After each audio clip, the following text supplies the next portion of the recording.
Здравствуйте, это Влад и новый авторский рассказ моего канала «Жизненные истории». «Семеновна, да ты что, не знала, что ли?» Мария Семеновна подняла растерянные глаза на соседку. «Так, наверное, не успел сообщить-то Вася. Ну или письмо потерялось». «Семеновна, да какое письмо? Ты что, какой век на дворе? У каждого давно телефон есть. Не захотел он просто, чтобы ты приезжал, вот и все. Плохой у тебя сын. Он тебе ноги должен целовать. Ты ведь такое для него сделала». «Что ты, Николаевна? Вася хороший у меня, просто закрутился, наверное». Николаевне хотелось стукнуть соседку. 7 лет назад ее Васька, который никогда ничем хорошим не выделялся, а вот всякими приключениями да, залез в городской магазин, разбив при этом стекло. Набрал там всего, да и смылся. Все, что наворовал, привез к матери в деревню, где это благополучно нашли полицейские. Мария Семеновна сразу сообразила, в чем дело, и всю вину взяла на себя. Дали ей немного, всего 4 года, но эти 4 года были для нее целой отдельной жизнью. Васька первое время ездил к ней, плакал, клялся, что она для него самый дорогой человек, что всю жизнь будет рядом, что он больше никогда. Правда, за последний год только 1 раз и приехал. Спросил, пряча глаза, нет ли у нее возможности где-нибудь денег раздобыть. Мария Семеновна тогда расплакалась. «Во что ты снова вляпался, сыночек?» Вася зло вскочил. «Да ни во что я не вляпался. Просто жизнь дорогая, вещи дорогие». «А ты бы, сынок, на работу устроился. Глядишь, и хватало бы на что-то». «Каждый день с утра до ночи как раб вкалывать? Нет уж, спасибо. Пусть другие так живут». «А ты как жить-то собираешься без денег?» «А я дом продам. Ты же подпишешь бумаги?» «А я, когда вернусь, куда жить приду?» «Мам, ну чего ты начинаешь? Дедова халупа стоит пустая. Вот и будешь в ней жить. Ты теперь в таких условиях пожила, что тебе должен быть любой шалаш за радость». Мария Семеновна документы подписывать отказалась. Ох, как Васька тогда на нее кричал. Хорошо, что никто из деревенских не слышал, а вот ей плохо стало. Сразу после того, как сын уехал, попала она в тюремную больницу с сердечным приступом. Лежала долго. Врач уж хороший больно был. Можно сказать, что подружились с ним. Немногим старше Марии, вежливый такой, обходительный. Как-то вечером разговорились они. Марию на следующий день выписывать должны были. Ну, то есть переводить ее из больнички обратно, в камеру. Он рассказал, что вдовец. Жена умерла давно, растит дочку. И если бы не его мать, то, наверное, не справился бы. Собирается уходить из тюремной больницы. Дочка растет, стесняется того, что он тут работает. Мария грустно улыбнулась. На что только не пойдешь ради детей. И как-то незаметно для себя рассказала и свою историю. Доктор был, мягко говоря, в шоке. «Но как же так? Ведь он должен был свою жизнь сломать. Как вы...» «Ничего. Что у меня впереди? Ничего нового уже не будет. В деревне на ферму работать всегда возьмут, а ему? Ему только начинать жить. Дай бог, чтобы одумался». Вася больше к ней ни разу не приехал. А потом уж, когда освободилась, узнала, что сын наконец устроился на работу. Не знала куда, не говорил, но за продуктами приезжал своевременно. Мария только рада была. Николаевна ворчала. «Да что ты ему все в попу дуешь? Здоров, конь, скоро 30-ка стукнет, а ты все с ним носишься. Он уже должен помогать тебе, продукты возить, а не ты такое хозяйство ради бездельника тянуть». «Николаевна, не говори ерунды. Пока есть силы, конечно же, я помогать буду. А как не станет, тогда уж он мне». «О да, от твоего Васьки помощи дождешься, если только помереть быстрее поможет». Мария только отмахивалась, а сейчас сидела и даже не понимала, как такое могло быть. Как это родной сын не сказал ей, что женится? Ладно бы так, просто расписался, а то ведь и свадьба в ресторане. Неужто забыл? А может, попросил кого передать, а тот кто-то и забыл? И Вася ее вовсе ни при чем. Надо собираться. Нужно успеть деньги все снять, чтобы молодых наделить. Побегу, а то не успею. Николаевна вздохнула. Господи, Ты хоть на житье себе оставь, будешь потом ходить занимать. Мария Семеновна, которая в этот момент проводила инспекцию шкафа, обернулась к соседке. «Николаевна, да хватит тебе. Лучше скажи, туфли у тебя есть приличные? У нас с тобой вроде как размер одинаковый». «Есть. Ох, горе ты мое. Принесу вечером. Да платье в пару. Ты же ничего себе не покупаешь. Все Васеньке своему». К утру Семеновна поняла. Не уснет. Ну как так? У сына свадьба, она спать. Не получается так. В 5 встала. Еще раз все примерила. А что? Она еще очень даже прилично выглядит. Ничем не хуже, чем городские бабы. Проверила сумку. Всего наложила. Городские, наверное, и не ели такой вкуснятины. Все ж свое, безо всяких добавок. Сумку в автобус еле затащила. Водитель пробурчал. «Еще за одно место платить будешь». Семеновна улыбнулась. «Ай, заплачу. А ты, Коль, даже не пытайся мне настроение испортить. Я к сыну иду, на свадьбу». Толик поднял бровь. «Никак Васька жениться надумал. А что ж сам за матерью не приехал? Или хоть бы такси отправил?» «А зачем мне такси? Я что, сама добраться не могу? Чай не маленькая. Что, у сына дел нет, что ли? Эх, только, не понимаешь ты ничего». Мария Семеновна устроилась у окна и всю дорогу улыбалась, предвкушая, как она поздравлять молодых будет. Интересно, какая у нее невестка? Наверное, красивая очень, добрая. Вася не смог бы другую полюбить. Автобус мерно покачивался, и Семеновна, которая не спала всю ночь, задремала. Проснулась от того, что кто-то ее тряс за плечо. «Маш, просыпайся». «Ой, господи, проспала. А где это мы?» Толик хмыкнул. «На автовокзале.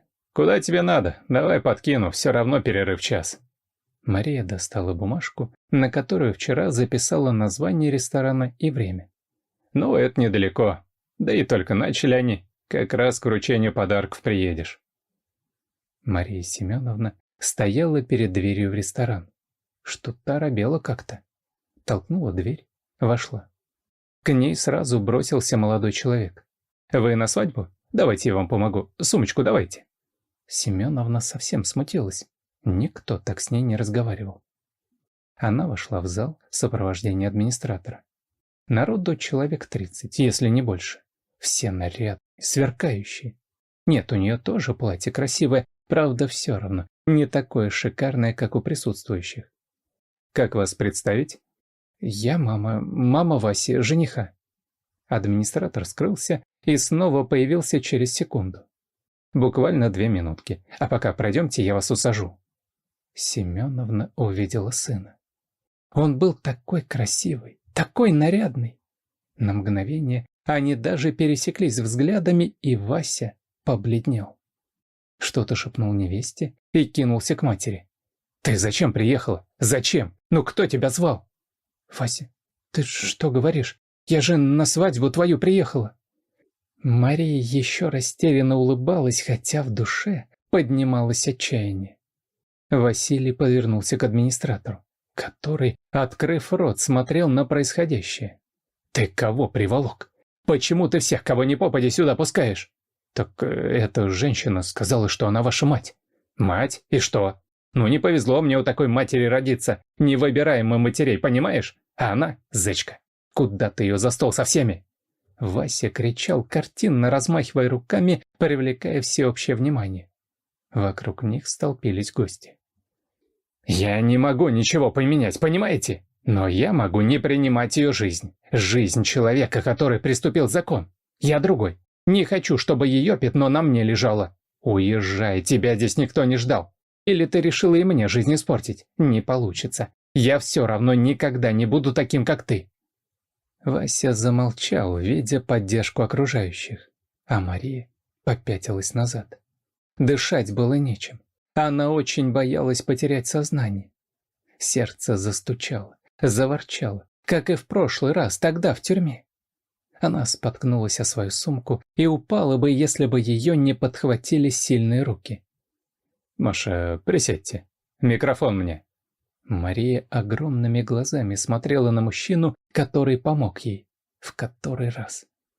Это был тот самый тюремный врач. Как он тут оказался? совершенно неясно. Администратор протянул ему микрофон, и мужчина заговорил. Знаете, что самое страшное в жизни? Это предательство. А еще страшнее – раз за разом предавать того, кто дал тебе жизнь. Василий, скажу честно, ты мне не понравился сразу. Но я решил не вмешиваться, потому что тебя любила моя дочь. Но сейчас я молчать не собираюсь. Такое отношение к матери, которая пошла за тебя в тюрьму, лишь бы тебе хорошо жилось, недопустимо. Ты сам все расскажешь, как было, или мне озвучить?» Василий отступал назад. Выглядел он не лучшим образом. Сзади была невеста, и Васе уже некуда было отступать. Она смотрела на него таким взглядом. «Я не знаю, кто вам что наговорил, но она обокрала магазин, за что и получила срок, а я был брошен на произвол судьбы». «Понятно. Тогда расскажу я. Видишь ли, я работал врачом в той самой тюрьме, где твоя мать отбывала срок. Вместо тебя». Гости зашумели. Вокруг Василия образовался как бы круг. Невеста отошла к отцу и встала возле него. Вася выглядел ужасно. «Это неправда! Это все она сама сделала!»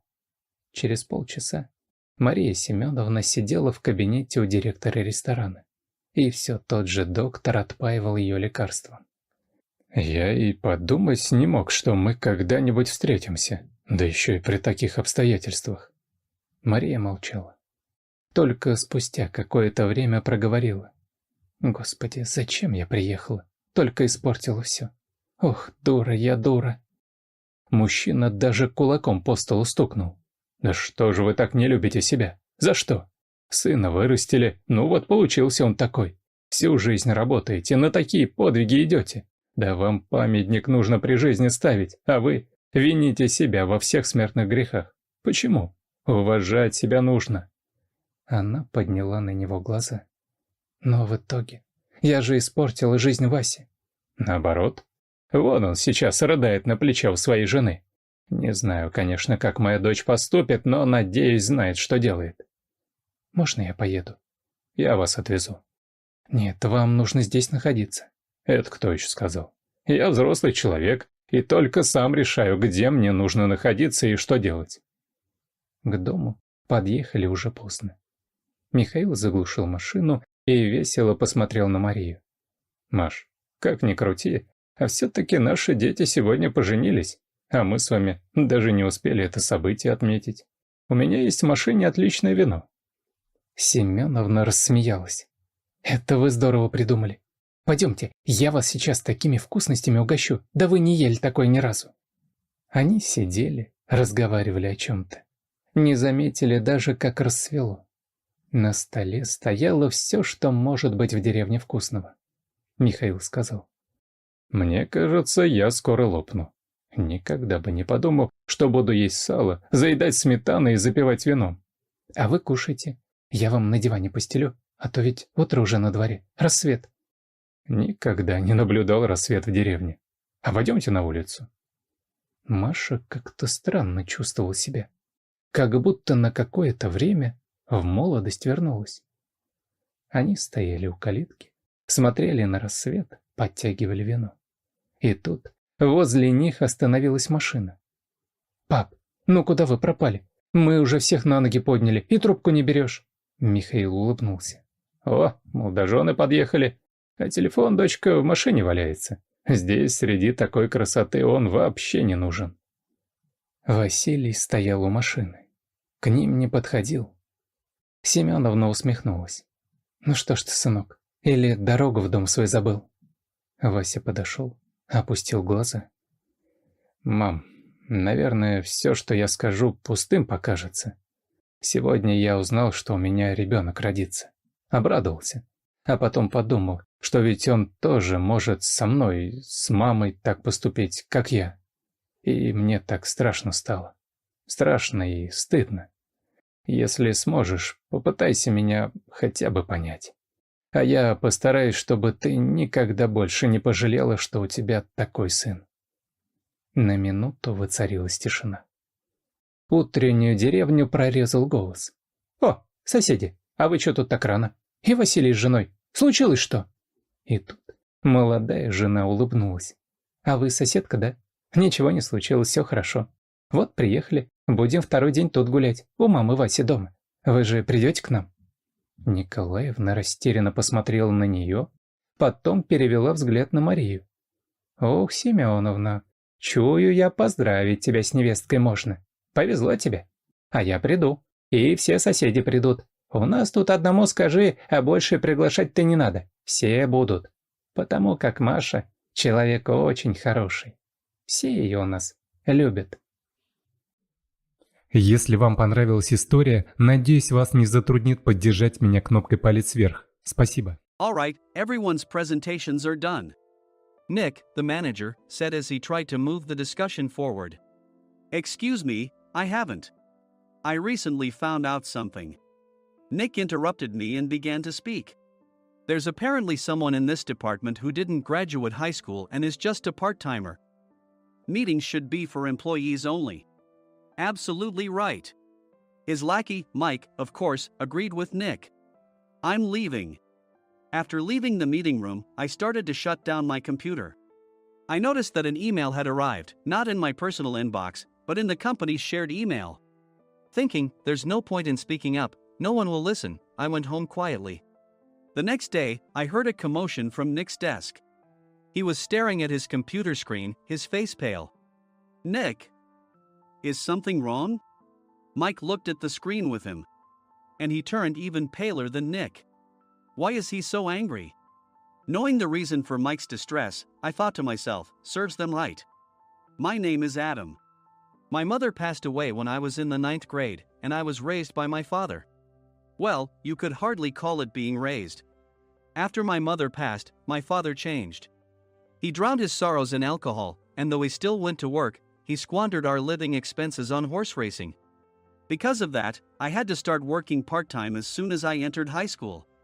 Every month, I went to the convenience store with bills in hand that couldn't be auto-deducted from my father's account.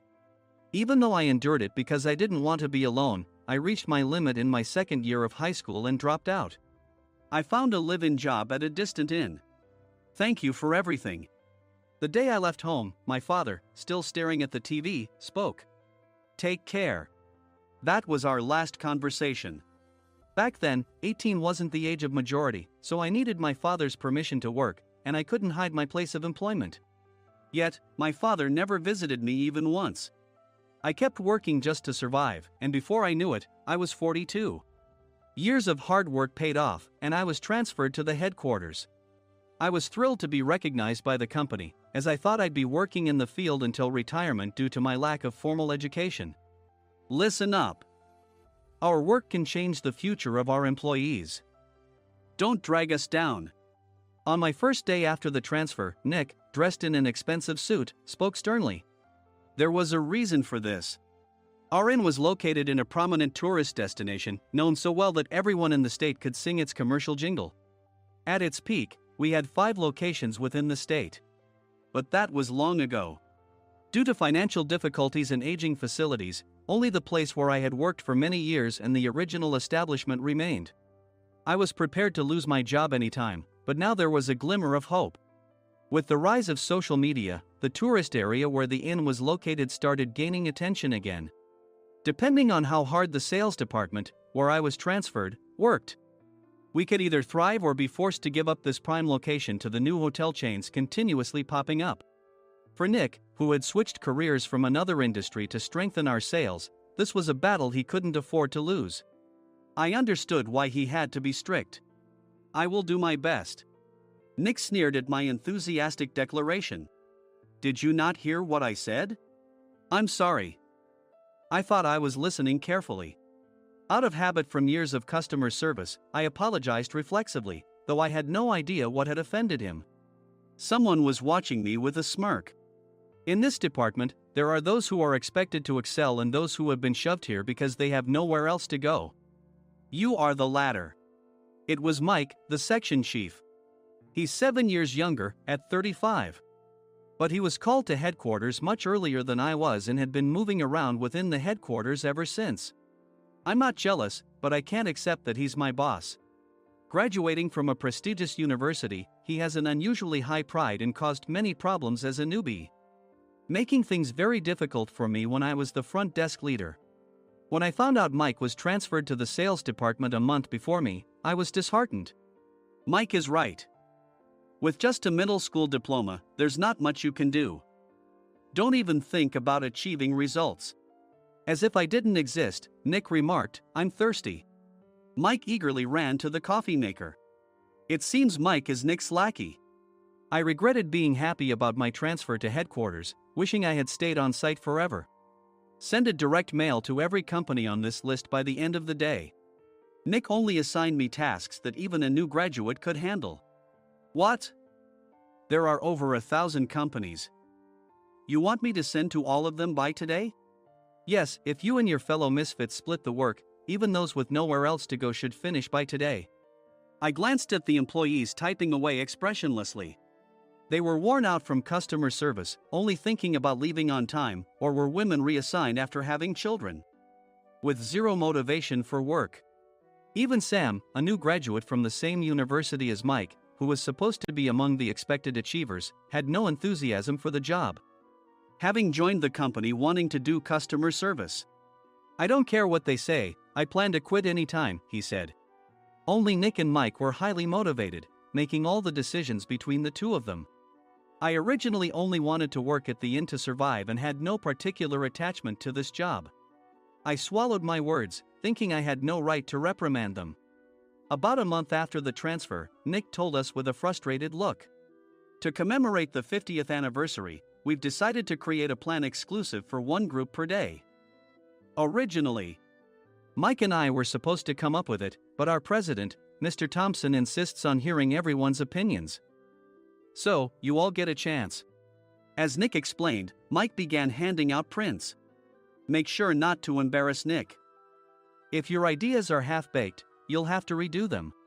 It seemed that they had printed his handwritten notes by Mr. Thompson, which included several questions and a section for free responses. It made sense why Nick had to seek our input, given that all responses had to be submitted to Mr. Thompson. We were given a week to think about it, and a meeting was scheduled to compile our ideas. My plan is to let guests enjoy both the old and modern America. Nick began the presentations. Guests would watch a master confectioner at a nearby traditional sweet shop make sweets in front of them. The welcome drink would be premium tea in a bottle. Nick's plan was certainly attractive. After his presentation, Nick called on us to present in the order we were seated. Just as I stood up for my turn. "All right, everyone's presentations are done." "Excuse me, I haven't. I recently found out something." Nick interrupted me. "There's someone in this department who didn't graduate high school and is just a part-timer." He was likely talking about me. I joined the company as a part-timer and was made a full-time employee when I turned 20. That was 20 years ago, so Nick and Mike probably had no chance to know until recently. Meetings should be for employees only. Absolutely right. After that, Nick kept creating opportunities to solicit everyone's opinions, purposefully excluding me from speaking. The meeting unexpectedly heated up and went past the scheduled end time. A few people asked to leave, and the discussion continued with the remaining few. "Still here?" Normally, you'd leave in that situation. Though I had no attachment to the job initially, hearing kind words from customers made me want to make them happier. For someone like me, with nowhere to go, the inn was my home and customer service was my life. I felt pathetic about my current self. "I'm leaving." I left the conference room and started shutting down my computer. I noticed an email had arrived, not in my personal inbox, but in the company's shared email. Thinking no one would listen to what I had to say anyway, I quietly went home. The next day, while preparing the DM as instructed, I heard a commotion from Nick's desk. In his haste to stand up, he hit his knee on the desk. He stared at his computer screen, his face pale. "Nick! What's wrong?" Mike, thinking he should be the first to rush over, approached Nick while still wearing his coat. He peered at the screen with Nick. And he turned even paler than Nick. Why is he so angry? Who is responsible for this company? Nick, more irritated than ever, asked, and Mike answered without checking. Probably Sam. Sam wasn't there because he was attending a morning training session for new hires. Nick gave up on getting angry and returned his gaze to the screen. They were looking at an email that arrived right after the end of the working day yesterday. Apparently, no one, including me, had checked it before leaving.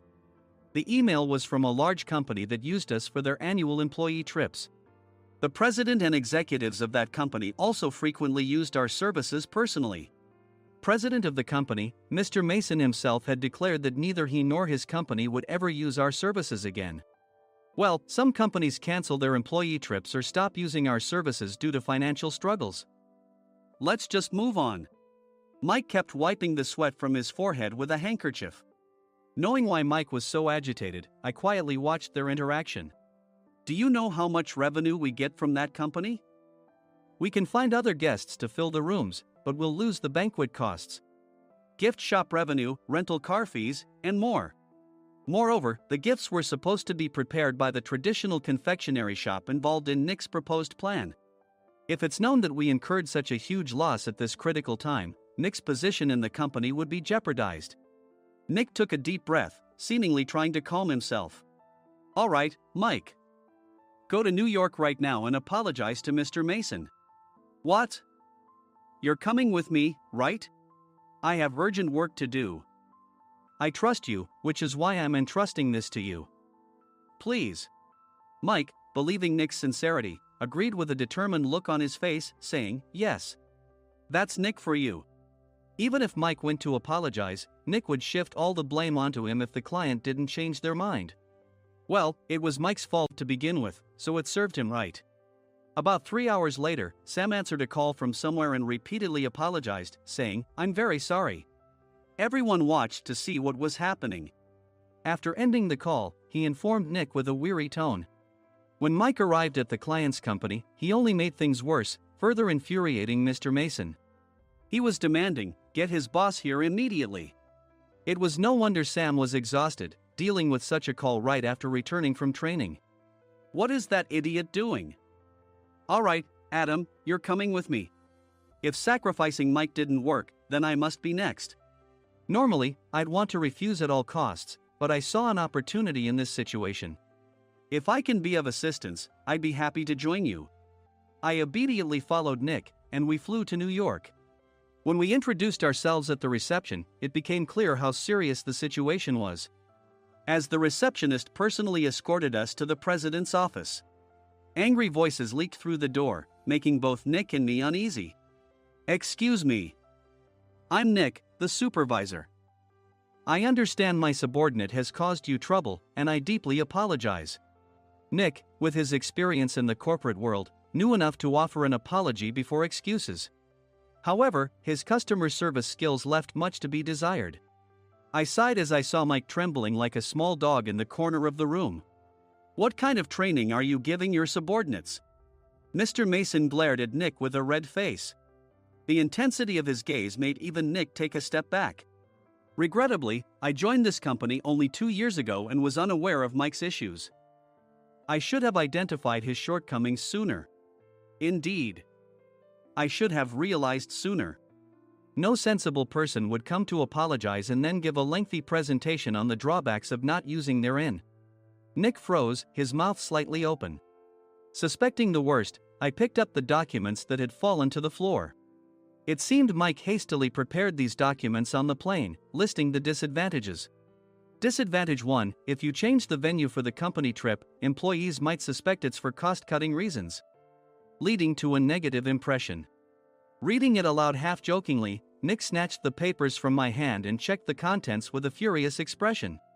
Among the stack of documents was a receipt from a nearby convenience store's copy machine. I felt a pang of dread, hoping he hadn't shown the receipt as well. What do you think he said when I asked what kind of nerve he had to do this? I'm very sorry. Faced with the dire situation, Nick must have thought there was nothing left to do but apologize. In a voice smaller than I'd ever heard from him, he uttered words of apology. He said, I'm a Harvard graduate. I don't believe I said anything wrong. Mike! What have you done? Forgetting his plan to pin the blame on Mike, Nick yelled loudly, even in front of Mr. Mason. I didn't do anything wrong. You're still saying that? Look at him. Mike pointed at me with a shaking hand. I was assigned to headquarters in my 20s and now I'm a section chief. This guy only made it to headquarters at 42. Everything I've done proves I was right. So why are we losing the contract? Having said his piece, Mike collapsed to the floor. Of course. You were sent there because you had nowhere else to go. Mike never expected to hear such words from someone he looked down upon. He lunged at me, and Nick hurriedly stepped in to stop him. Mr. Thompson told me Mike is a quick thinker, and to take good care of him. There's no way he was pushed aside. Don't make things worse here. He didn't say quick thinker, he said only quick-witted, didn't he? I don't remember that part. I recalled the many troubles Mike caused when he was a newbie. When Mike was on the front line, his pride was so high that he never apologized to customers. Customer service, especially in our job, doesn't work alone. It brings both good and bad situations. If the front staff or housekeepers made mistakes, or the cleaning company didn't properly clean a room, one had to apologize to the customers regardless of personal fault. Mike, in such situations, would never apologize, insisting he wasn't at fault. This often angered customers, and as the front desk leader, I frequently had to apologize on his behalf. He caused complaints and disrupted operations, which is why he was quickly moved to headquarters. In departments where he didn't interact directly with customers, his quick thinking was beneficial and things went well. But it seemed his flaws were starting to show. Corporate reservations are supposed to be entered into the system by the sales representative. But a quick check yesterday revealed that more than 10 items were missing from the client's reservation. The handover document clearly stated what needed to be prepared. Why didn't you enter it into the system? Why do we have to give them special treatment? Filling rooms near the banquet hall, setting up all the food in advance. Specifying the brand of wine, they're too demanding. No wonder he always angered customers, I thought, feeling a headache coming on. Grouping them in rooms near the banquet hall is for our benefit too. It makes it easier for the staff to set up beds and serve breakfast since everyone's schedule is synchronized. As for the other requests, Mr. Mason suggested them to lighten our load. I didn't know that. Nick finally seemed to realize that Mike was the one who had angered the client. What did you say to them? I just told them we wouldn't give them special treatment anymore. We shouldn't waste effort on things that don't bring in money. I was utterly exasperated at his lack of understanding of customer service. Of course, we shouldn't comply with unreasonable demands. But carrying over successful practices from past stays makes customers feel remembered and enhances their experience. Good memories encourage repeat visits. That's part of our job. I looked down at Mike, who was sitting on the floor. In our job, nothing is a waste. Mr. Thompson likely moved you to the sales department, hoping you'd finally understand this. How do you think he feels now that you failed to meet his expectations? Mike, tears in his eyes, fled the president's office. I was amazed he still hadn't apologized. You have it tough, Adam. It's okay, we're all employees of the same company. I deeply apologize for this disrespectful incident. Especially after all the care you've shown us. If it weren't for you, Adam, I really would have stopped staying here. When I heard you were moving to the sales department, I was willing to reconsider if you handled it. Seeing us talk so amicably, Nick's face contorted. Do you two know each other? Adam's service is excellent. I always requested him specifically. Normally, we don't accept specific staff requests, but we made an exception for Mr. Mason, adjusting my shifts accordingly. He had personally stayed at our hotel just before my transfer, and during casual conversation, I mentioned, I'm moving to the sales department soon. If I hadn't told him then, things could have been much worse. Please continue to take care of us. I look forward to it. On the return flight, Nick awkwardly offered me a can of beer. It's still working hours. Of course, I had no intention of forgiving him for a single beer. Nick might try to pin everything on Mike and avoid any consequences. While pondering this, a startling fact came to light. Nick, the tea bottles for the plan have arrived. I handed Nick a bottle labeled with our inn's name. They look good. What are you talking about? These are plastic bottles. I had assumed we would use the trendy, high-end bottling tea. But what arrived were ordinary plastic bottles of tea with customized labels. The only unique aspect was the label, which had the inn's name, making it look customized. Upon further investigation, I discovered that a substantial amount of money was set to be paid to the tea company. It was priced like bottling tea. Does this plastic bottle really cost $100 each? The tea inside is specially blended for us. The extra cost is for that. Wouldn't it be better to use another tea company? Or is there a specific reason we must use this one? As Nick continued to make excuses, I showed him a printed email. I informed the tea company's president, Mr. Mitchell, that we discovered irregular payments and he confessed. He said you two were high school classmates and planned to split the extra money. That idiot. Why did he confess? That's not important. You should worry about yourself, this could turn into a police matter. Opening the bottle cap, I suggested. How about calming down with this tea? It supposedly has a relaxing effect. Nick drank the tea frantically. In the following days, decisions were made about their fates. Mike was reassigned to the General Affairs Department, with no chance of transfer or promotion, as per Mr. Thompson's orders. As for Nick, since the payment to the tea company hadn't yet been made, he narrowly avoided legal trouble.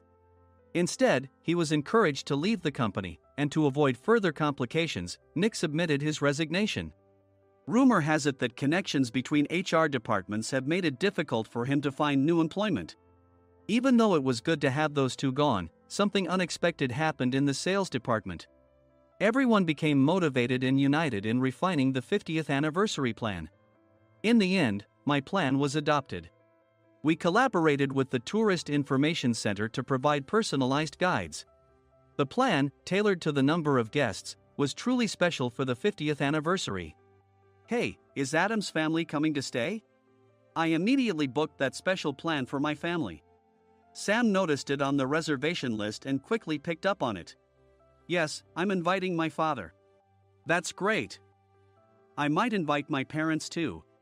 I lacked the courage to face my father just as Adam. But here, with the confidence Mr. Mason praised, I felt ready. The 50th anniversary plan was a perfect opportunity to reconnect with my father.